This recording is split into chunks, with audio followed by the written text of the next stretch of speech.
Okay, it was poorly in focus, so this is gonna be a take two. I don't usually do this, but we'll see how it goes. Um, so, well, you can't see it this time.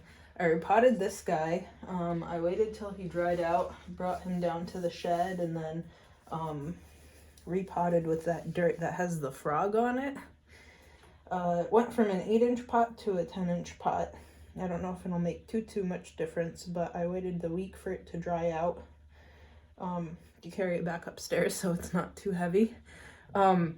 So we're not out in the garden because we've been there for a couple weeks. All that's really going on out there is more noodle beans, and I guess I have a loofah growing in.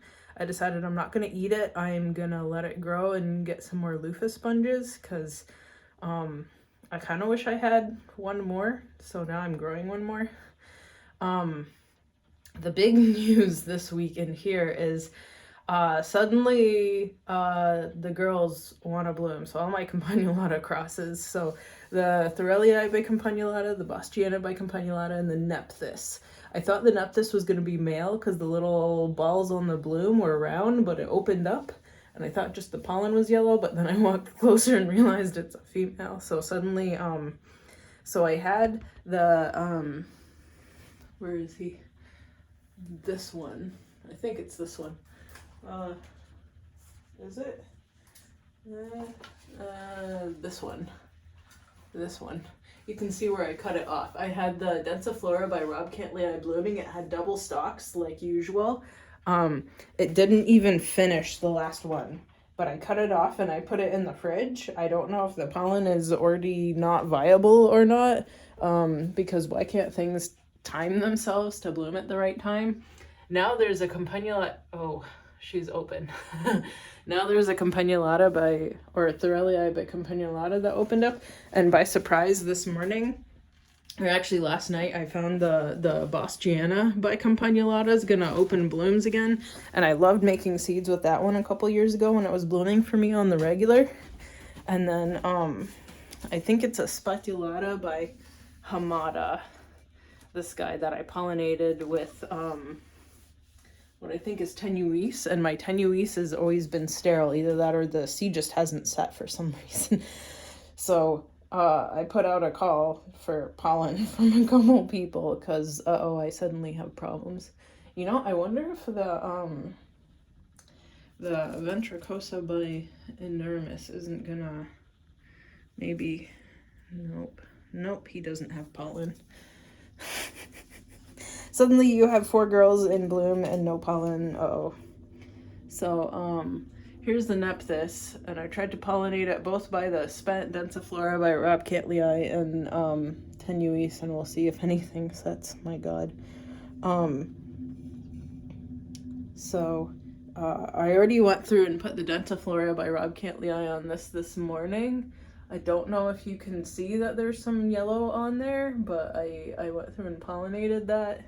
They definitely look round. Like that's not an oval, so that caught me by surprise. And this is the first time it's blooming too. Wait, is it? Is it Nephthys? Maybe it's not Nephthys. Oh, it is Nephthys. It's coming from the bottom. I was getting mixed up. This is the Campanulata by Spectabilis by Telangensis. And I was getting that mixed up in my mind with Nephthys. So it is the Nephthys. The Nephthys has pictures like this. Are you in focus? Yeah. So this is the Nephthys, and I mean, the insides are nice, the outsides aren't nice, so if I can cross it with something with a nice outside, that would be great.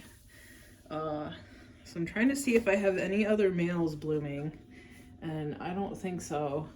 And I'm sort of, I mean,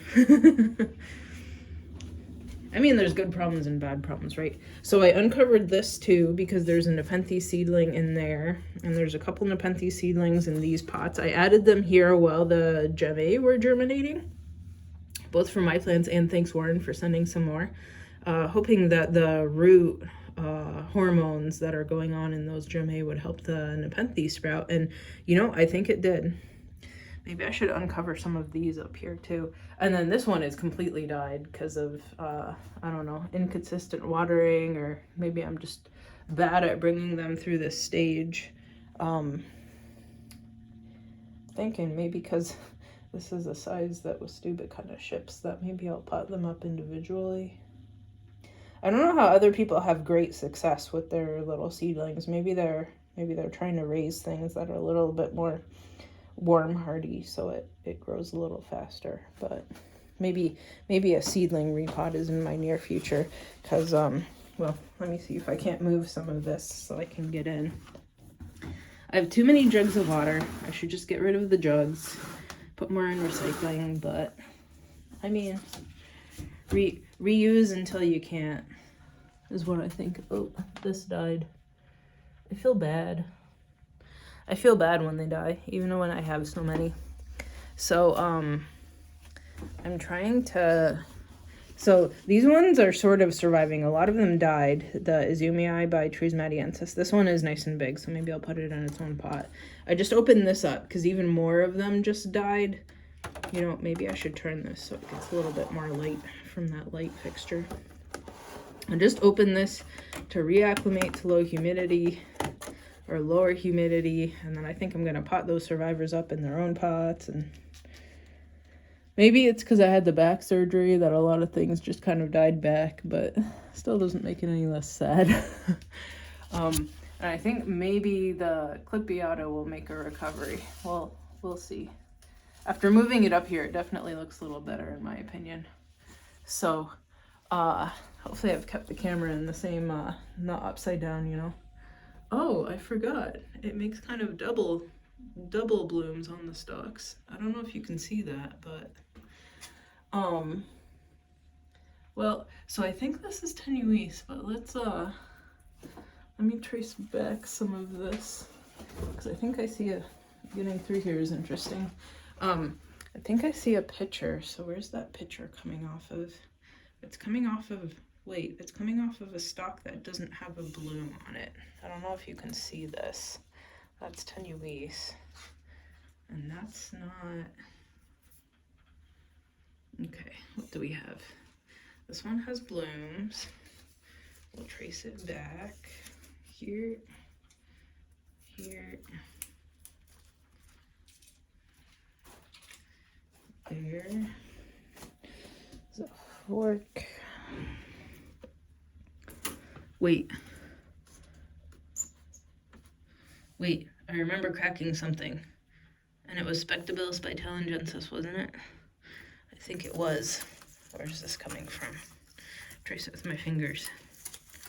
Wait. I think it is blooming Spectabilis by Telangensis. Okay. I'll have pollen from other people, but I'll have Spectabilis by Telangensis too. So I did pollinate the Nephthys by Spectabilis Telangensis, and that'll be perfect because it's a nice color on the outside, and now I'm excited. This is exciting. Woohoo. I wonder why this died back. Okay, and I wonder if this girl will bloom for me. Feels like just a leaf though. Okay. What else did I see in here that kind of looked like it might bloom? I thought I saw something else. Was it this? No. I know I saw something else. Wonder what it was.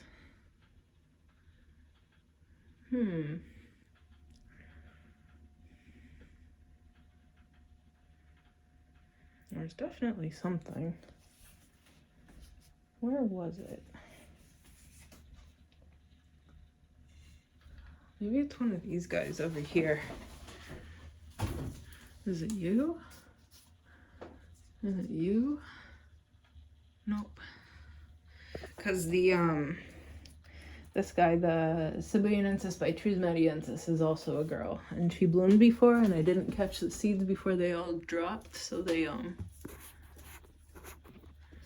kind of dropped in some of the other nep pots. I think it was last year. Come on. There you go. Well, if she blooms, that would be exciting. I'm gonna try to get seeds from her. You know, it's okay that a lot of my seeds didn't work out though, because I really don't need more plants. you know? Yeah, just trying to trace some of these. I mean, you know how, ooh, who are you? Who are you? Trace it back, trace it back. Ooh, ooh, is this? Oh, it's a male. That's exciting. Oh my god. If that opens up at the same time as the Bastiana by Campanulata, that is going to be absolutely fantastic. So that is Campanulata by Spectabilis by Talengensis. If I back cross it with the Bastiana by Campanulata, because that has yet to open, then it will make the Campanulata of my fantasies, and maybe I didn't actually need the pollen that I called out for, but it'd still be good to get some more crosses. Oh my god, I'm so excited now. This is gonna be great. Okay, I'm glad I went through here for a third time just to take a peek at everything. I wonder if any more of the heads on this plant will does it have any more heads? That might be the tallest one. If any more, no, let's take, no, the other one doesn't. Okay. Okay, that's still really, really exciting. Okay, I'm excited. That is going to be the best pollen ever. Hopefully it times to the Bastiana by Campanulata and I can make the most amazing plant hybrid ever. And I will baby it like I haven't the others, and I'm definitely going to start it in a pot with Gemme, assuming it's Gemme season, to get the root hormones going so they actually sprout and become the Campanulata hybrid factory that I want to be, because it's my favorite plant. What else? Oh, I should show you the Monstera dubia decided to, I don't know if you can see that, decided to start a second growth point. And now that is growing, and I think this might be a weed. I'm going to pull that out. Decided to start a second growth point. Maybe there's even a third. So now uh-oh, is it growing into the crack? That's not good if it is. Come on out, buddy. Not good for you. Pull this to the side. Pull this out. Hopefully you're getting some light. Okay. So I'm excited that that's growing again, because Monsteras are amazing and I would like to have more of them. And I guess I'll show you the Acuminata while we're over here. The Acuminata has a nice big leaf here. Let's see if it has another one growing in, or if that's the terminal one at this point. Okay, it's the terminal one at this point, but it's still really great. I love the plant. It's looking good. There's all sorts of nice, what is it? It's that peperomia, that small one that I auctioned off last year that I got as a ground cover from Ed at CSUF. It's like Epi something or other. So I put it everywhere just to see if it would take, and I'm glad that it has. So orchids, by the way, these ones that were always under the window are doing great. The ones that were in front of the shelf are doing absolutely crappy. I moved them to under the window to see if that would make a difference. A lot of them have lost all of their leaves, even though they still have roots, and hopefully they make it. But I'm not betting on it, because there's just some stuff that didn't make it this year. Ooh, what a trip this morning. Okay. And I'm going to some native plant sale this morning with some of the neighbors. And the conservation people finally got back to me to qualify my yard as a wildlife conservation area. You need to put in the paper application and then also have them show up. And it's through the Audubon Society, I think, but who's going to show up? It's some like local master gardening group representatives, I think. I saw the email late last night. I think it's the local county master gardener, and then I forget if the other person is from Audubon Society or if it's like a larger regional gardener, but they said they'll come by. It'll take about an hour, and it'll be sometime in the next 2 weeks. And when do I have availability? So I told them after 4:30 during the week and over the weekends, whenever they want to schedule for. Just give me a day of heads up so that I can make sure I'm not walking to the grocery store or anything, right? So, okay, this is exciting. Very exciting plant seed stuff going on, and I should probably repot some of these into some of the tiny pots that I have here, because why would I have tiny pots if I'm not using them? So maybe after I come back from that garden show it'll happen. And by the way, I'm glad that I didn't mow the yard in I forget if it's 2 or 3 weeks now, because I'm applying for the conservation thing as a meadow, and it looks more meadowy without being mowed. So that's it for this week. Maybe I'll have more seed news, and maybe I will have repotted some of these seedlings for next week. Okay, bye.